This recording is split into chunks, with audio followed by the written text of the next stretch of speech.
Welcome everybody. We are going to be talking today about working with wool and the Leaves Galore tools and the Hearts and More tools.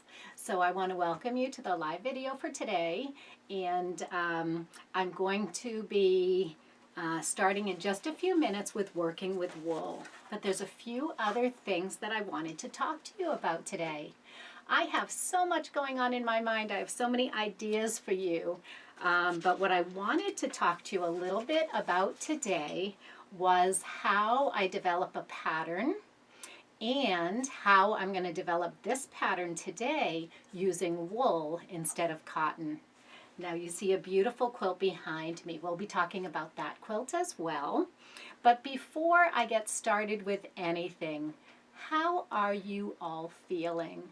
I know that this is a very uncertain time in our lives, and people are feeling a little stressed maybe. I know I have days when I feel a little bit stressed, and I want to just talk to you about some strategies for dealing with that stress. The first thing that I want to talk to you about today is how to deal with that stress by helping others. We have all heard the call from the CDC about making face masks for our medical workers, for our nurses and doctors and ambulance drivers and anybody else that works with the public. Now, if you have elderly parents, you're probably thinking, hey, excuse me, maybe I should make a face mask for them. So if they're in a facility, if they end up going to the hospital, they have some way to protect themselves. Now, I know there's a lot of discussion that these fabric face masks are not truly protecting our healthcare workers. And I agree with you. But unfortunately, until we have something better, until our factories get back up and running and able to produce these medical, this medical equipment that we so desperately need, this is the best defense we have. So I did want to just take a minute to go over some things that I've been working on as related to the masks.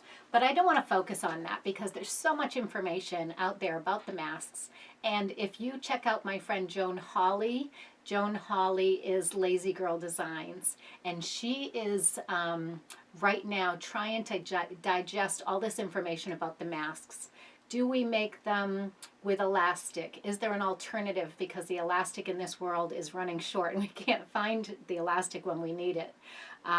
So she's going to digest all this information and she's going to put out her best recommendation. So I'm going to take it from Joan because she is fabulous on 3D objects. She's a purse person and she is really my resource for 3D objects. So that's Joan Hawley from Lazy Girl Designs. I see some of you coming online. I'm not going to be able to answer your questions just yet, but we'll get there eventually. So I know that we're all feeling a little bit stressed, and the first thing I can say is when you help somebody else, it helps you. And the face mask, that's one way to help somebody else. What about just checking in with a neighbor, giving a neighbor a phone call, especially an elderly neighbor? You know, there's so many ways that we can reach out to the people around us, and it makes us feel better and it makes them feel better. So that's the first thing that I'm going to say is try to do something for somebody else today or tomorrow. Think about what you can do to help alleviate somebody else's stress. It gives you something to focus on and it gives them a helping hand when they need it. The second thing I want to talk about is gratitude.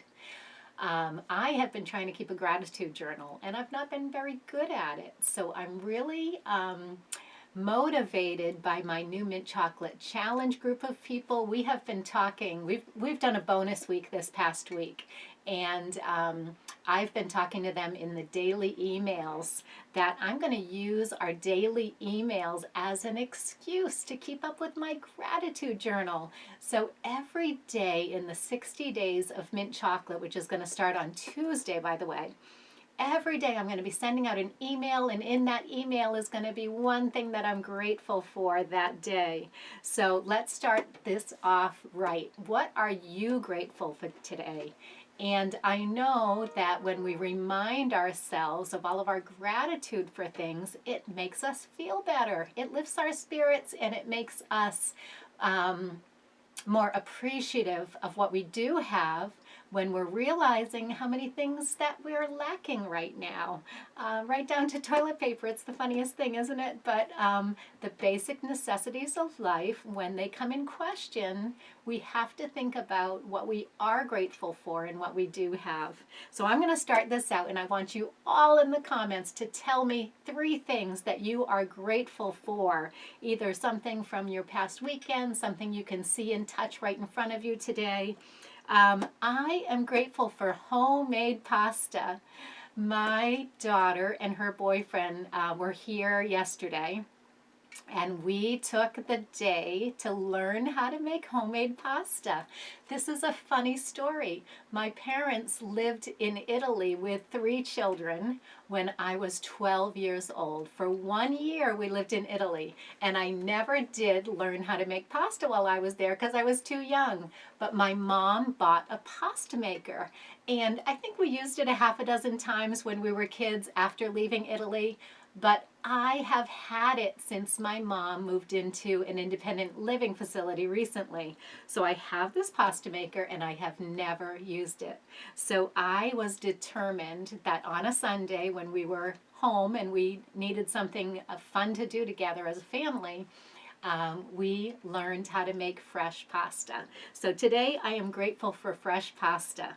Now, if you know anything about making pasta, you may not. You may know a whole lot more than me. So I'm going to link in the comments to the YouTube video that we used to learn how to make fresh pasta. And in that recipe, it called for lots of eggs and egg yolks. So we needed something to do with the egg whites. So I am thankful today for coconut macaroons, because that's what I had for breakfast today. They were so delicious, and I know I need to go up and eat a good lunch, but right now I was just rushing to get things ready for this Facebook Live, and I grabbed a coconut macaroon for breakfast, and it was fabulous. So I am grateful for fresh pasta, and I'm grateful for coconut macaroons. But what I'm really, really grateful for is that time that I spent with my family yesterday. So that brings me back to the face masks. Yesterday, I had my husband and my son rotary cutting fabric to make the face masks. So I had a bolt of fabric handy that I didn't really need anymore. It's this pretty pink fabric. And I had my son cutting out all of these pieces, and then my husband cut out the linings. So I have a huge stack of linings, I've got a huge stack of pink fabric, and what we're making is this face mask right here. So what we did is we made a lining where we were able to put in, this has an opening here, so you can put in a filtration material. But what I also did to make this a little safer is I used some of my non-woven fabric. And this is that Quilt Smart material. So I was able to cut this out, fuse it to the back of my pink pieces, and that gives a little bit better filtration properties. So if you are making these masks and you have some non-woven fabric, that's a really, really good thing to use for added filtration. The third thing I want to comment on is the nose wire, and I did use just regular floral wire, but I curled the ends with my jewelry tools so that, like an underwire bra, that's not going to poke out of this fabric when it's washed repeatedly. So I sewed a little casing in order to put the nose wire in, and you can see how it fits really, really well that way. So the third thing, I'm struggling with this, and maybe you guys have come out with a solution. The elastic is hard to come by. We've got it ordered on Amazon, but it's going to take several weeks for it to get to us. So I have a little bit of elastic, but unfortunately, I'm finding when I tie these two together and I try to put it over my ears, it's not fitting really well. So I made this other version where you tie it together in the back, and then let me just take a second. Okay, so it goes over the head this way, and then that fits really, really snug and tight with the wire right here. So I know that I posted yesterday that I could use some more of this elastic, because elastic really is the best thing, but we're running out of it. So I want to just explore some avenues for using ribbon, and then maybe just a piece of elastic right here, the big wide elastic, that would help it stay up on the head better, and it would also let us use other elastic instead of just this 1/4 inch wide. So I said I wasn't going to talk about the masks, but I do have some good recommendations, but I am going to wait for Joan Hawley to figure this all out. I'm going to send her my recommendations so that she can include that, and she'll probably put out a pattern pretty soon of really a great way to make them. So other than that, those are the things that I'm grateful for. I'm grateful for working with my daughter and her boyfriend to make homemade pasta and coconut macaroons. I'm grateful to my son and my husband for working with me to help me with the face masks. And I'm glad to have the opportunity to help the medical personnel that need our help so much right now. So, that just lightened my mood. I don't know about you, but just talking about the things that we're grateful for, the fun opportunities that I've been making since we've had the necessity to stay home. So anyway, that's my little way as a pick-me-up every day to think about these things before I start my day. Okay, so I will give you the recipe for the pasta, but now let's get into designing patterns and working with wool. Okay, so I'm just going to go up and see if we have some comments. Hi, Linda Winson, how are you? Good, I'm glad that you're here. Lee, your first grandchild was born last Monday. Fantastic, that's what you're grateful for. Patricia, I'm so glad you're watching. I'll look at all of your comments later, and I'll be able to comment back on your comments once I can see what they are. I don't have somebody working with me today, so I don't have somebody to read those comments to me. So at the end of the day, or excuse me, at the end of the session, I will reach out and answer all of your comments later on. For now, I want to give you some good quality education, and I think that that's one of the things that we can do for ourselves is use our time wisely while we're in isolation. So I'm going to give you some great education here today that I hope you will share. You can share this video with your friends, and I hope you will learn something that you can use going forward. Now, we're all quilters here, so we want to focus now on quilting. So first of all, let's talk about wool. I have a lot of questions. Every day people ask me questions about working with wool with the Leaves Galore and the Hearts and More tools. And this is what I tell them. You can cut wool with your Leaves Galore and your Hearts and More tools. The challenge is that the wool is a little bit spongy. It's a little thick. So you have to work with it in a little different way than you do with the cotton fabrics. So let me explain to you what I mean by that. First of all, let's talk about our wool. I have wool that came off the bolt. Somebody gave me all these gorgeous squares of wool, and I inherited my mom's entire wool collection when she moved to Texas. She didn't take it with her. So I have all of this gorgeous wool that my mom was working with because she does a lot of wool applique. She's done whole bedspreads or quilts with wool on cotton. So that's the first choice you're going to need to make. Are you using wool on top of cotton, or are you using wool on top of wool? And I'm going to give you some strategies for both methods. The second thing I want to talk about is rag wool. This is rag wool, and I am a huge fan of rag wool. What do I mean by that?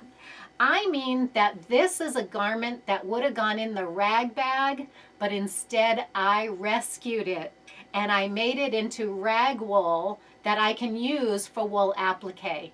So I take apart coats, I take apart skirts, I take apart boiled wool jackets. The boiled wool jackets are the best because all your work is already done for you. But what I do with the wool is I take all the seams out, or I just cut the seams, so it just leaves me with pieces of fabric. And then I will wash the wool with detergent and on my hottest setting on my washer, and with a lot of agitation. So there's an interesting thing about wool. Just like the hair on your head, that wool fiber doesn't have a smooth surface. It actually has a series of plates like V's that go down one over the other. They kind of nest together. So if you look at wool under a microscope, it's got these kind of pointy V's coming out the side of the wool fibers. Now what happens is when you wash a wool sweater, the reason why it gets all felted like that is because all of those V's get stuck and hooked on one another, and it causes the wool to compact and shrink, and all of that, those V's that are getting locked in together, they are making the wool thick. They're making it like felt. It's called felting your wool. So in order to intentionally felt your wool, you're going to do exactly what you don't do for your wool sweaters. You're going to put it in the hottest water you can. You're going to use a detergent, an alkaline detergent. So any type of soap is what you're going to use. That's going to force that that wool to get all knotted up together, those wool fibers to rub up against each other and get all caught in together, making it into a nice thick wool blanket. And that's what this rag wool feels like. It feels like a thick wool blanket. It's much thicker than the wool that I got off the bolt. And this is felted wool, but it's done professionally. So they start off with a much thinner wool in order to felt it so that they don't have something super thick when it's done. But it is felted. And what that means is when you cut this wool, it's not going to fray on the edges because that wool is all locked in together with all of that, those pointy edges of the wool fibers locking together. It's not going to allow those fibers to come out on the edges after that wool is felted. So we have rag wool and we have wool off the bolt. And I will use both of those in my project, but realizing that the rag wool has a different texture and a different thickness. So I'm going to give you some strategies for working with both types of wool. Now I like to do wool on cotton. And the reason why I like to put the wool applique on the cotton is because I can iron from the cotton side. It goes through to the wool, but it doesn't make the wool shiny, and it helps to melt the misty fuse that I'm going to be putting on the wool.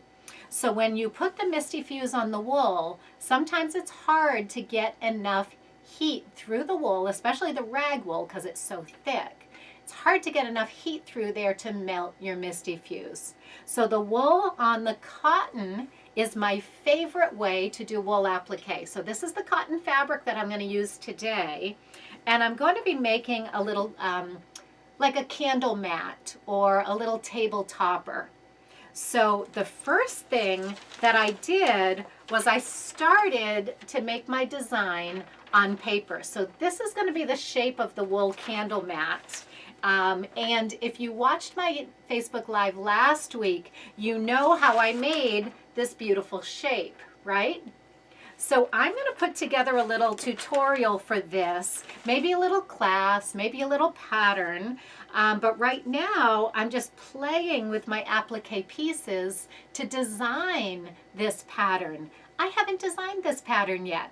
I'm just getting started. So I want to talk to you about the process of designing a pattern while I talk to you about working with wool. So I'm going to design this little pattern that has some leaves on it, some stems, probably a flower in the middle, and some more leaves coming up this way. So we're going to play around with some different shapes today. We're going to play around with some different flower ideas, and we're going to design this little table mat together, or little candle mat together. But in the end, I'm going to put it on this beautiful Tim Holtz cotton fabric. I'm going to bring that fabric up close to you so you can see it. I love Tim Holtz fabric. This has a little bit of printing on it. It's got a nice subtle texture in the background. It's got a little bit of a gray pattern in the background, and it's going to look just stunning with our applique on it. Okay, Betsy, I'm glad you're able to be live here as well. I'm so glad, Darlene, that you are grateful your mother taught you to improvise, making meals with what's on your shelf and having your grandchildren help you. Amy, you are grateful for gathering and canning, for your faith, for crafts to keep us less stressed. And Debbie, you're thankful for your family, your church that continues to nurture you, and your crafts. Oh my gosh, thank you all for the comments. Hi, Barbara and Tina. Hi, Amy.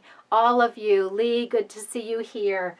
I am grateful for all of you being here and keeping me focused and productive during this time of a little bit of confusion and craziness.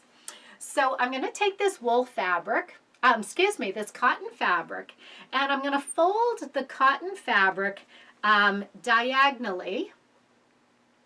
Then I'm going to fold it diagonally again, like this. Okay? And then I'm going to fold 1/4 or an 1/8 back on itself, and then the other 1/8 back on itself as well. So what I have here, I can open this up like this. So when I folded these quarters, I folded one back, and then I turned it over and I folded the other 1/4 back. So you see this? I have all my open sides over here. I have my folds all here, and this is the very center of that block. You see? That's the very center of that block. Okay. So I'm going to work with the side that has all the folds, right? And I'm going to measure on that side. I'm actually going to place it so that my folds here, all of the folded sides are here, all the open sides are here on my right, all the folded sides are down towards me. So now I have a diagonal line going off to my right, okay? So this is how I'm going to measure and mark that curved edge that you saw on the paper. So I'm going to go in by 1.5 inches on the folded sides, and I'm just going to make a little mark. Now, normally I don't even make a little mark. I'm just going to go ahead and cut this with my rotary cutter, but for you on camera, you're not going to be able to see that. So I want you to know what the measurements are. You're going to go over by 1.25 inches. I'm sorry. Let me do that again. I think I didn't measure from the right side. Yep, 1.5 inches. Sorry, 1.5 inches. I'm going in and I'm going to make a little mark. And now I'm going to use my Norm Leaves Galore tool. The Norm Leaves Galore tool. And I'm going to place the letter E. That's right here. Okay, so it's down below this leaf, this 6-inch leaf. I'm going to place this letter E right here on those folds. So my letter E is on those folds right at that mark. And now I'm going to mark a line with the curve using as much of the fabric as possible, starting here at the letter E. So I'm going to hold that up for you so you can see what I'm talking about. And I'm going to try to get up close to the camera. Okay, so there's my letter E on the tool right here, and I'm marking a line along the edge of the tool just close to the edge of the fabric. So I'm not cutting off very much of that fabric at all.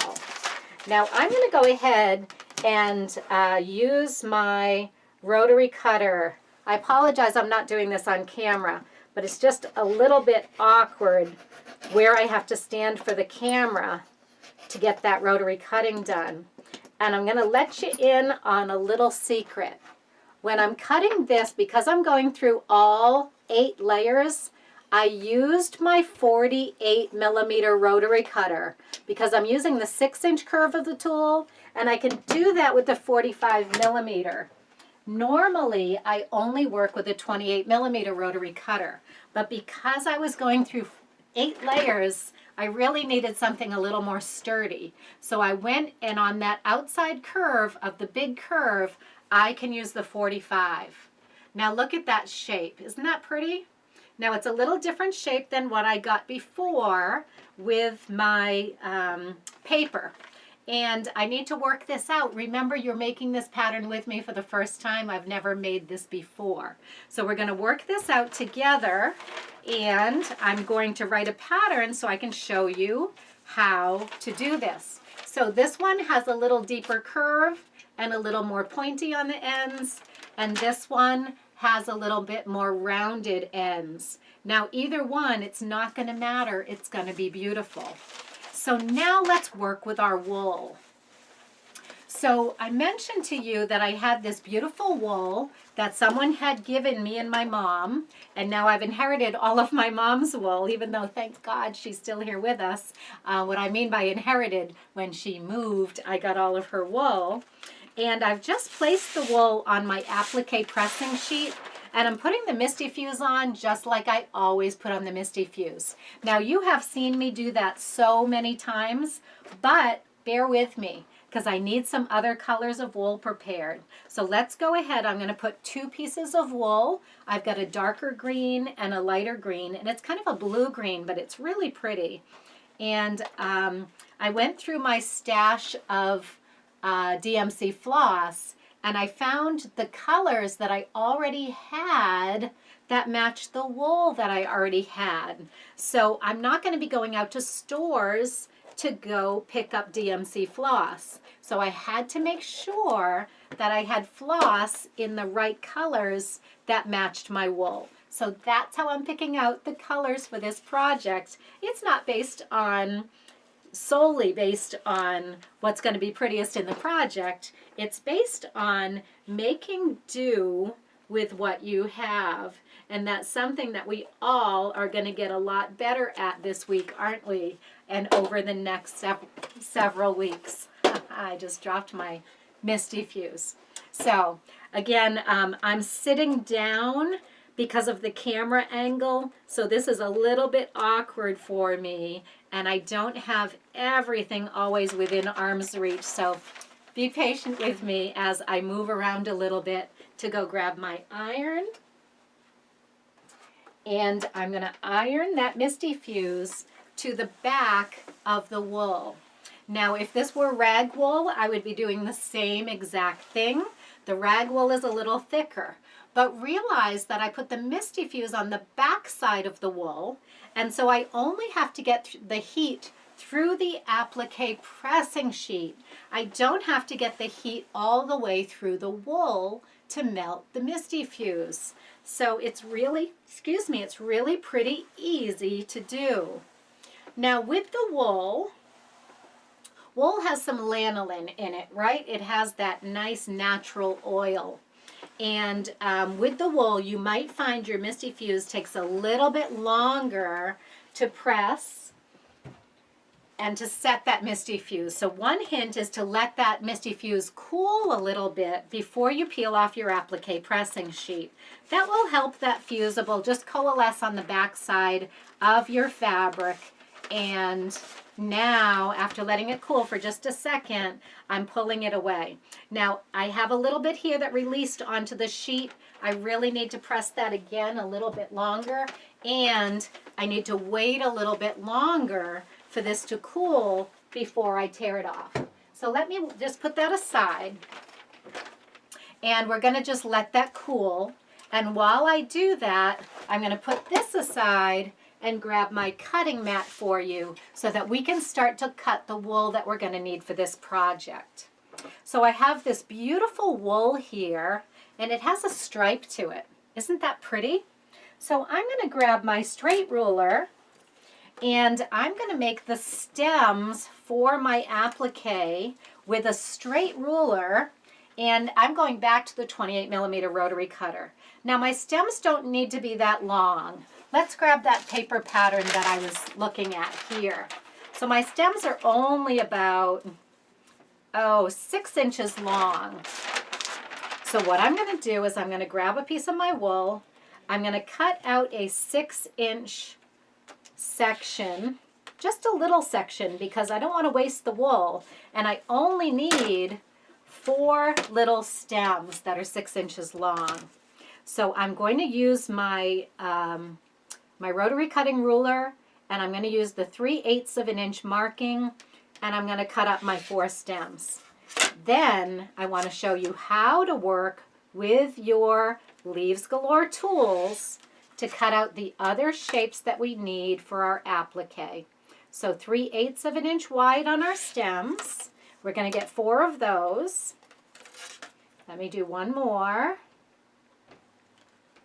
Okay.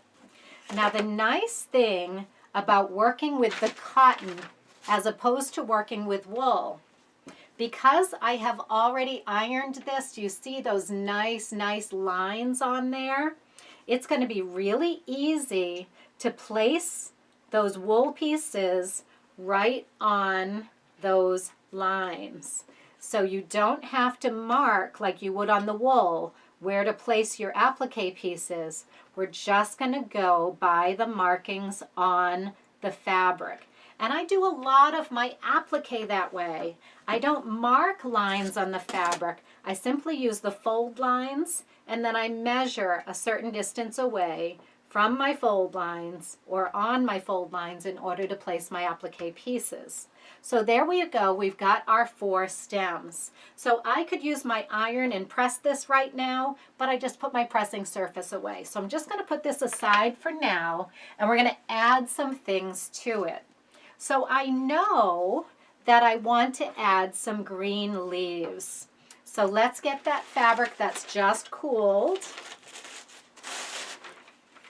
Okay, I've got 2 different colors of green here that go beautifully with the green stems that I've just made. Now I certainly can make my leaves out of that stem material, but I'm designing right now, so I want to play with different colors and see what I'm going to come up with. So now I'm going to use my large Leaves Galore tool. My large Leaves Galore tool, this is the grand size. It has a 4-inch leaf over here. So I'm going to use that leaf, but I'm not going to be cutting like I normally do with my Leaves Galore tools because I have small pieces of fabric. If I had large pieces of fabric that were more than 8 inches, I would still cut continuously so I could cut 2 leaves across that fabric at one time. But I don't think this fabric is 8 inches. Oh, luckily it is. So we're going to be able to cut 2 leaves at a time. Fantastic. So I'm going to start cutting around that 4-inch curve. Now after cutting once, I'm going to slide my tool down by 1 full leaf shape. The dashed line on the tool is going to fall right over the line that I've just cut. And now I'm going to make my second cut. So did you see that? The same way I always make my leaves, I'm making the leaves with the wool fabric. Okay, so we want to get as many leaves as we can out of this wool fabric. So it doesn't make sense to me to offset the next set of leaves like we normally do. Because if I do that, I'm going to have half leaves on each end, and those half leaves, I'm not going to use those in this project. So instead, I'm going to place my leaves side by side. So there's a leaf here, and there's going to be another leaf right here, side by side. You don't often see me cutting that way, but when I'm trying to conserve this wool fabric, I know for small pieces of fabric, this is a more conservative way of cutting. For large pieces of fabric, that is not true. When you're cutting a large piece of fabric, you do a better job conserving fabric when you offset each leaf by half of a leaf shape. So if you don't know what all that means, just ignore that for now, because you don't need to know that when you're just cutting small pieces of fabric. But when you take some of my classes and we're doing really speedy cutting, getting the most leaves possible in the shortest amount of time, and getting very, very little waste from your fabrics, then you're going to want to use my other method of cutting, and that's something that you can learn in one of the classes. So now I have these 4 leaves of one color.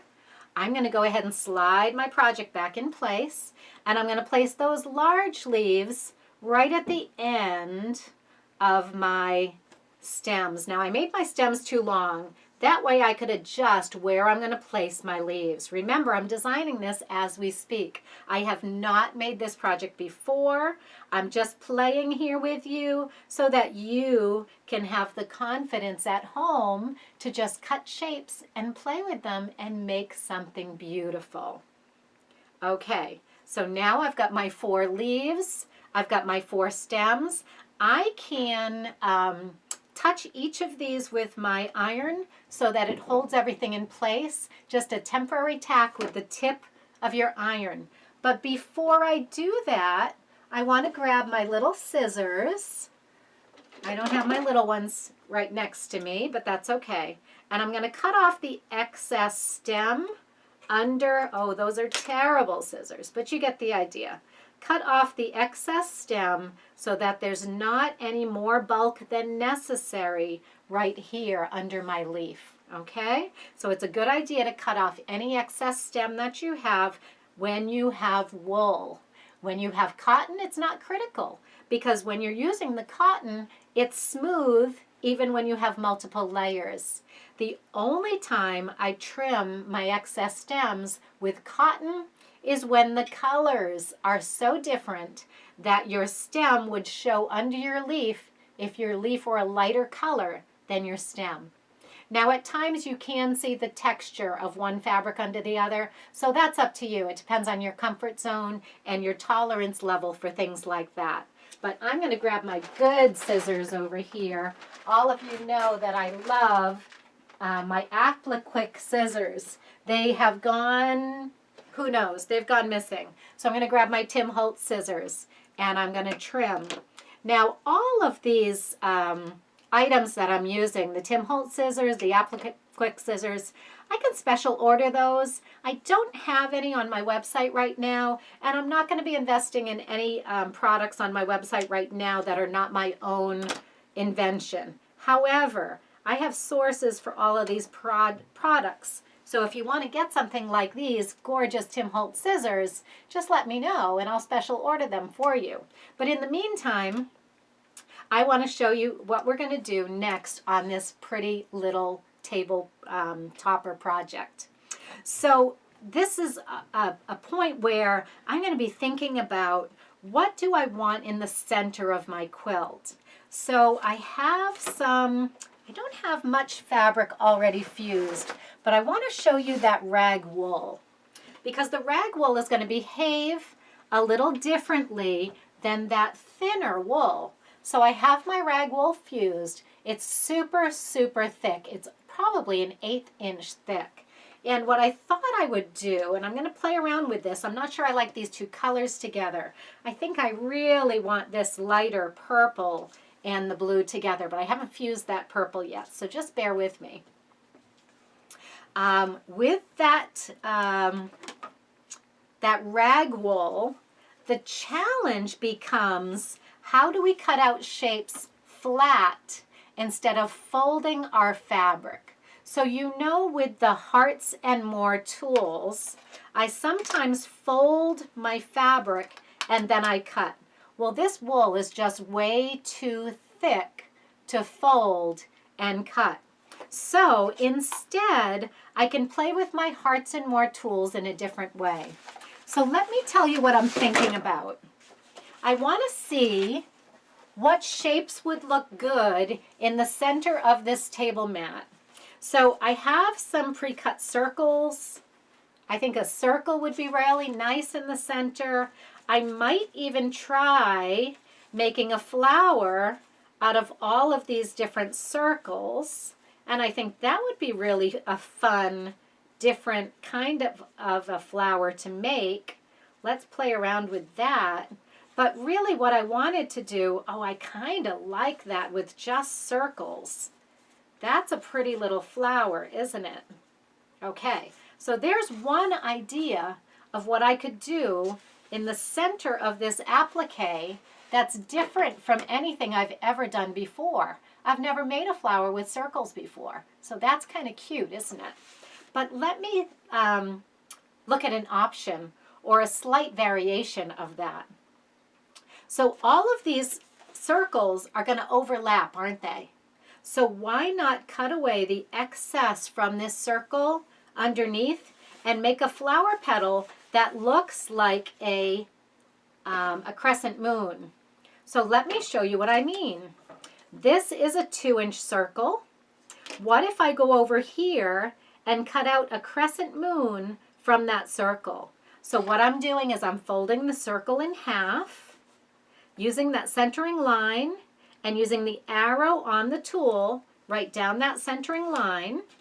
And now I'm going to cut a 2-inch curve like this to make my crescent moon shape. Let me put that on the white. Okay, now that I have the crescent moon shape, it's going to fit together with the other circles without any overlap or with a very small amount of overlap. So A, I'm not wasting my wool, and B, I'm not going to have a big bulky flower in the middle with all of those excess layers. Now that's not where I was going with this project, but when I'm designing, happy accidents happen. And I was looking at the circle for the center of the flower, and I had the thought of using the circles as my petals. Now, when you make that little moon, look what you end up with. You end up with a leaf shape or a flower petal shape. So say I had taken 5 circles and I made 5 moons, I would end up with 5 little flower petals. And wouldn't it be fun to use those 5 little flower petals in my design as well? So what I love to do when I'm designing is to come up with ways, oh, here's a 4-petal flower, although I think I like the 5-petal flower better.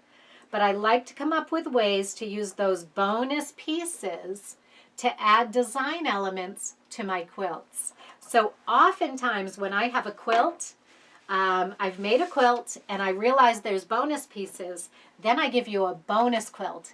And a lot of those are bonus projects on my website.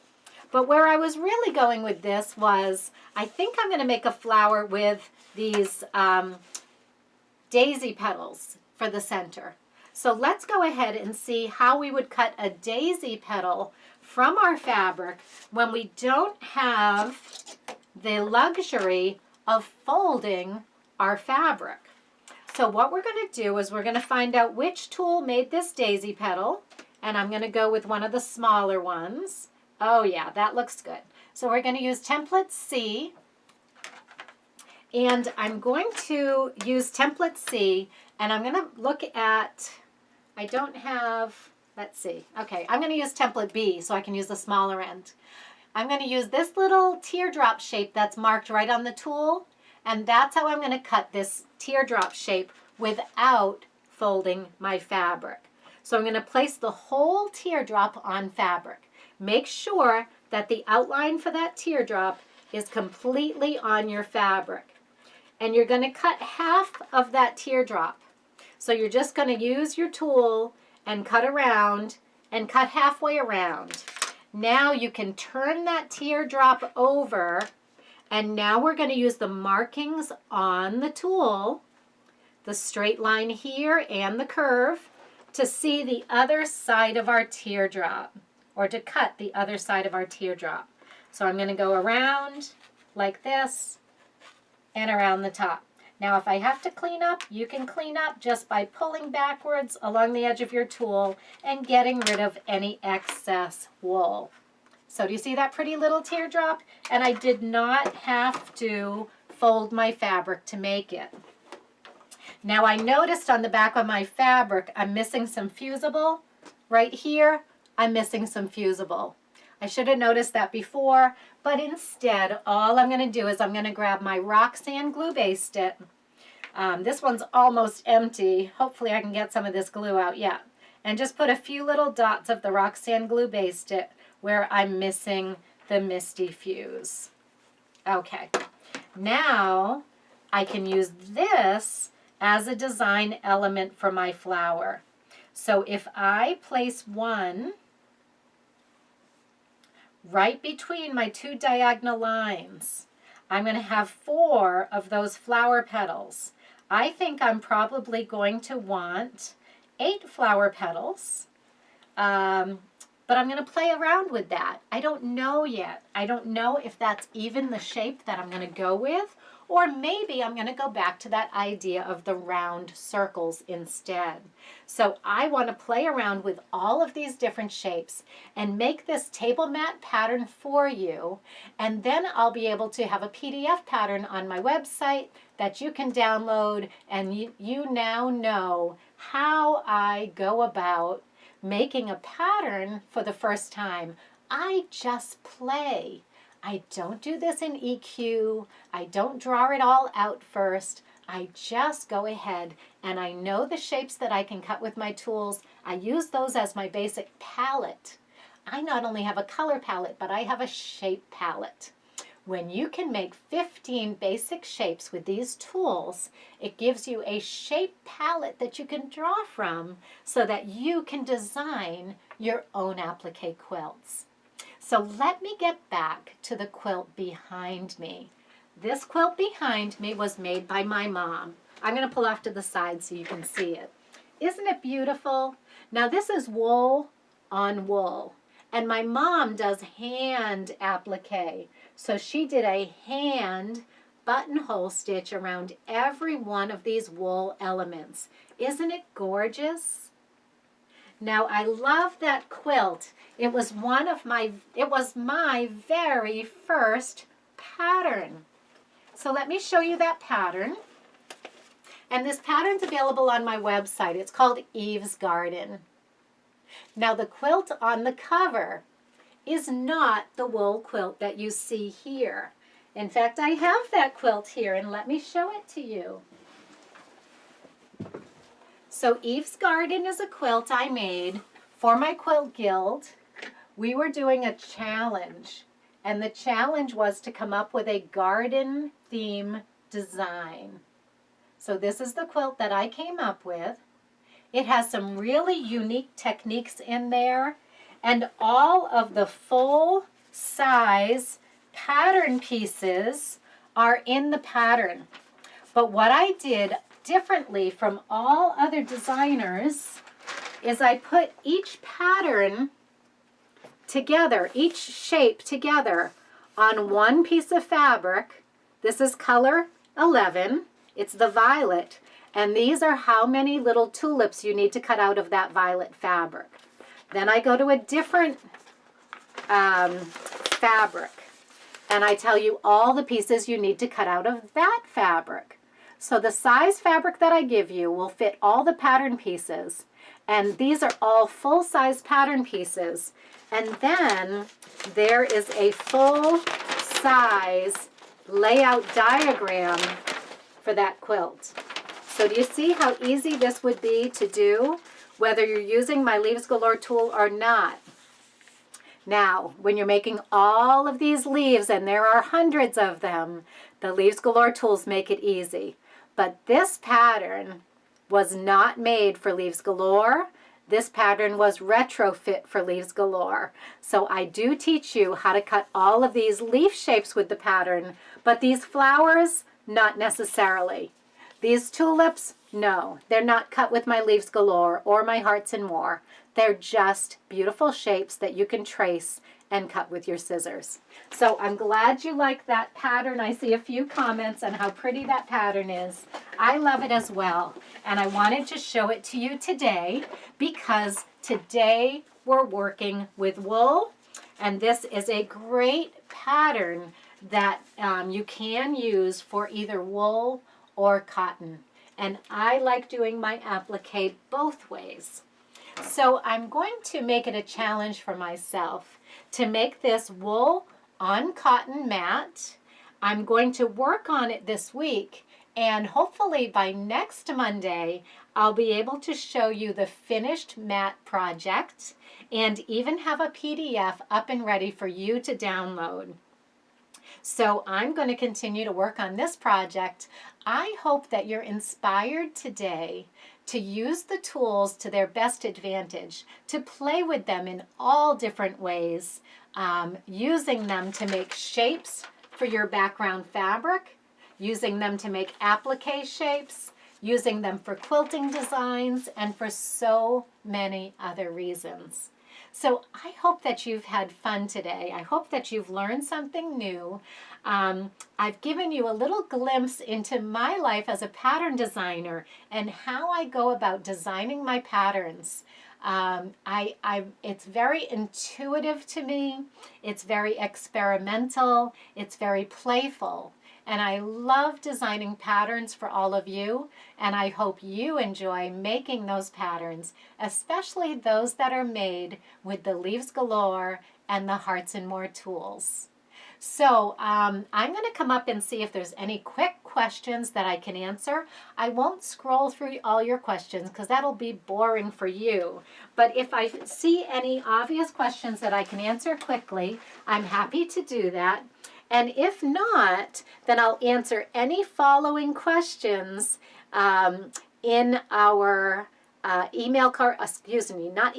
the comments down below. I'll answer any more of your questions. So that's fantastic. I see that other people are making masks.